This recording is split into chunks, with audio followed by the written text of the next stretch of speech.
Europe is a much different place than it was just 5 years ago, 10 years ago. And they've got to get their act together. If they don't, you're not going to have Europe anymore as you know it. And you can't do that. This is a magnificent part of the world, and you cannot ruin it. You cannot let people come in here illegally.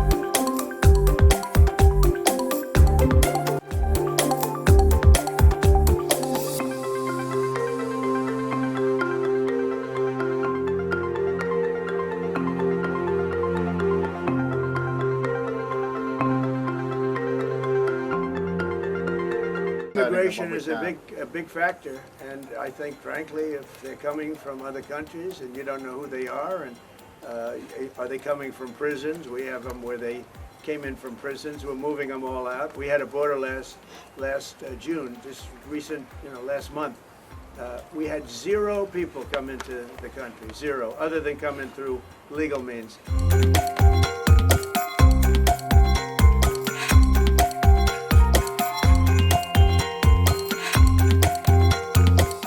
If you're stopping immigration and stopping the wrong people, I give my hats are off to you. You're doing not a good thing, you're doing a fantastic thing.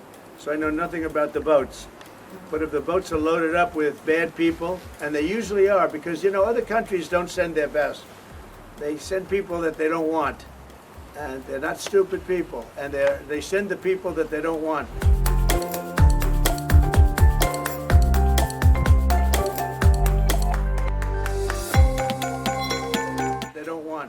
And I've heard that you've taken a much stronger stance on immigration. Yeah, we've done a lot of work stopping them coming. We just signed an agreement to return them, and we've returned 35,000, in fact, under the first year of this Labour government, of people who shouldn't be in this country. So we're very pleased that we're getting on with returning people who've got no right to be here.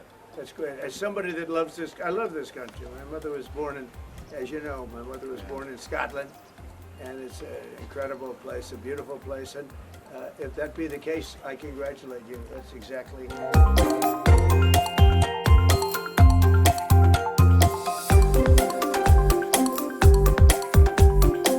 Because Europe is a much different place than it was just 5 years ago, 10 years ago. And they've got to get their act together. If they don't, you're not going to have Europe anymore as you know it, and you can't do that. This is a magnificent part of the world, and you cannot ruin it. You cannot let people come in here illegally. And what happens is there'll be murderers, there'll be drug dealers, there'll be all sorts of things that other countries don't want. And they send them to you, and they send them to us, and you've got to stop them. And I hear that you've taken a very strong stand on immigration, and taking a strong stand on immigration is imperative.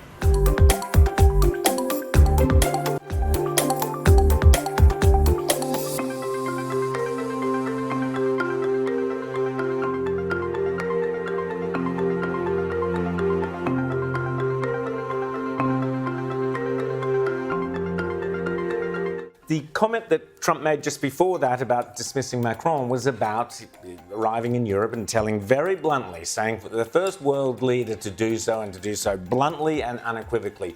According to Donald Trump, Europe is being invaded, and that invasion must stop. And what he's talking about is, of course, the masses and mass illegal and legal immigration, but particularly illegal. And you only have, we've shown it here many times on Outsiders, you only have to look the streets of Paris, the streets of Rome, the streets of Brussels, wherever you go.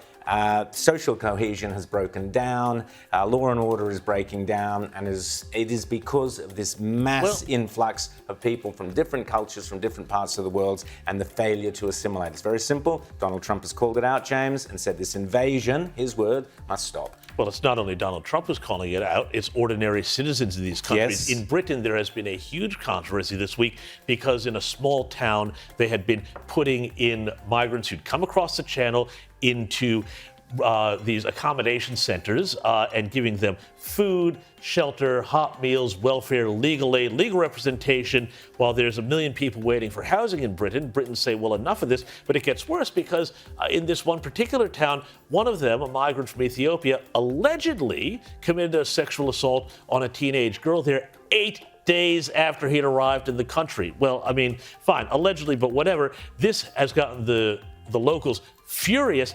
And the police and the media have decided they're going to portray anybody who protests about this as being right-wing, far-right, Nazis, all of that. And it got so bad that the British police bust in and gave police escorts to left-wing protesters to counter-protest against the locals who are furious that their town is being used as a dumping ground for people who have come across the channel. Now, we saw that vision the other week of, some French cops, putting knives into the whaler boats that were going to take them across to deflate them. But you know what?